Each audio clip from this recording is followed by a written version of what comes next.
এই মসজিদের কাজ চলতেছে। ইনশাল্লাহ কিছুদিনের মধ্যে নতুন মসজিদ নির্মাণ করা হবে সাময়িকের জন্য, বাদ বাকি এই মসজিদটা ভেঙে ফেলা হবে। তো সবাই যে যতটুকু পারেন একটু মেহরবানি করে সহযোগিতা করার চেষ্টা করবেন। আমি আপনাদেরকে বলি নাই, এটা আব্বুর কাছ থেকে শুনছি। আমার আব্বুর কাছে আগামী বছর হজ্জের সময়ের জন্য 6 লক্ষ টাকার একটা হজের অফার ছিল, কিন্তু তিনি স্পষ্ট বলেছেন আমার মসজিদ বানতে হবে, আমি হজ্জে যাইতে পারবো না। তিনি কি বলছেন?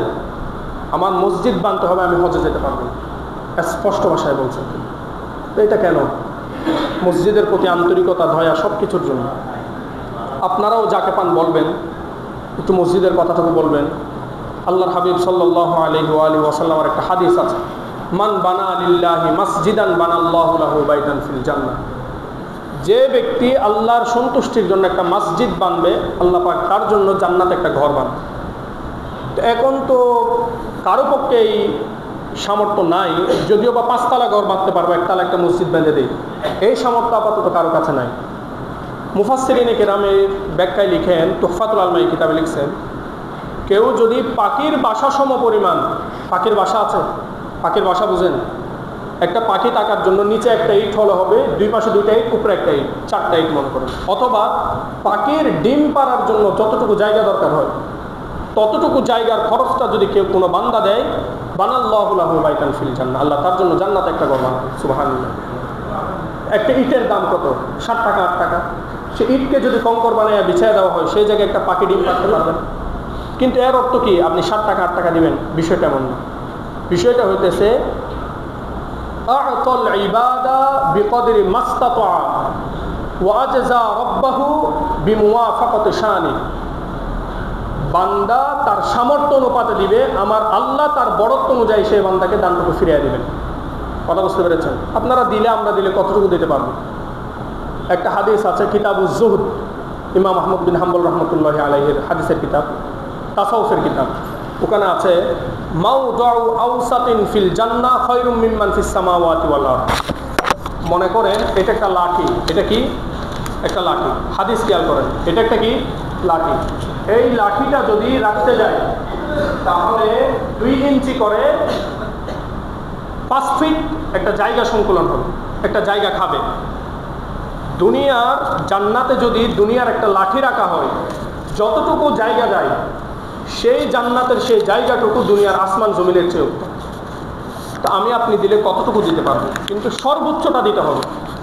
আমার আপনার জন্য, আপনার জন্য যেটা সর্বোচ্চ সেটা দিতে হবে। কিন্তু শুধু এটা না যে আমি এতটুকু দিলাম যে খতিব সাহেব কী বলবে সমাজের মানুষ, এজন্য একটু দিয়ে দিই, বিষয়টা এমন না। যতটুকু পারেন একটু আন্তরিকতার সাথে দান করার চেষ্টা করবেন। এই মসজিদগুলো একসময় ছিল গোটা রাষ্ট্র হেফাজতের জন্য, কিন্তু এখন বর্তমানে নাই। এখন এই মসজিদগুলো স্বার্থ হাসিলের জায়গা। নামাজ পড়বেন, এর বাইরে যদি সিজন আসে তাহলে এই জায়গা থেকে ভোট পূজা হবে। একটা মাসালা স্পষ্ট করে দেয়, মসজিদে কোনো ভিখারি ভিক্ষা চাওয়া জায়েজ আছে? মসজিদে কোনো ভিখারি ভিক্ষা চাওয়া জায়েজ আছে? মসজিদে চাইবে কার কাছ থেকে? শুধু কথা বলেন, মসজিদে চাইবে কার কাছ থেকে? আল্লাহর কাছ থেকে। মূল মাসআলা হইতেছে মসজিদে আল্লাহ ব্যতীত কারো কাছ থেকে চাওয়া জায়েজ নাই। আল্লাহ ব্যতীত কারো কাছ থেকে কোনো কিছু মসজিদে চাওয়া জায়েজ নাই। মসজিদে যদি কোনো কিছু চাওয়া জায়েজ না থাকে, টাকা পয়সা চাওয়া যেভাবে না জায়েজ, ভোট চাওয়া সেভাবে না জায়েজ।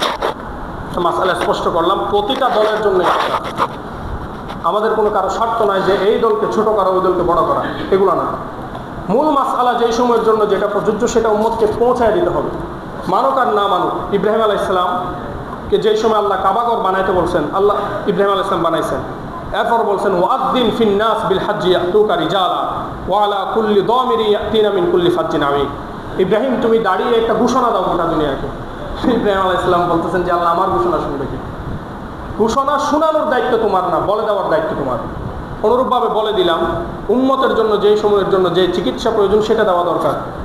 সামনে আসতেছে ঈমান কুফরের দ্বন্দ্ব, সেই সময় আপনি নামাজের কথা বলবেন এটা না। আপনার হয়েছে ক্যান্সার, ব্লাড ক্যান্সার হয়েছে, রক্ত পরিবর্তন করতে হোক, অন্য কিছু করতে হোক, থেরাপি দিতে হোক, আপনি সেটা দিবেন। আপনি প্যারাসিটামল বসে থাকলে হয় না, এটা ধোঁকাবাজি। দিন শরীয়তের ক্ষেত্রে এটা এভাবেই চলে আসতেছে। যেই সময়ের জন্য যেটা দরকার সেই সময় সেটা বলতে হয়। আল্লাহর রসুল কোন সময় লা ইলাহা ইল্লাল্লাহ এক আল্লাহর ঘোষণা কখন দিয়েছেন? যেই সময় মক্কার সুপার পাওয়ার আবু জাহাল শিরকে লিপ্ত, সেই সময় দিয়েছেন কি লা ইলাহা ইল্লাল্লাহর ঘোষণা। তো কে আছে প্রতিপক্ষ, হাতি না মাসি, এটা দেখার বিষয় না। যেই সময়ের জন্য যেটা বলা হক, যেটা বলা প্রযোজ্য, আপনি সেটা বলবেন। আল্লাহু ইয়াসিমুকা মিনান নাস। আপনার মধ্যে যদি ইখলাস থাকে, আল্লাহ পাক রব্বুল আলামিন আপনাকে এসব থেকে হেফাজত করবেন। আল্লাহুম্মা সাল্লি ওয়া সাল্লিম আলা নবিয়িনা সাল্লাল্লাহু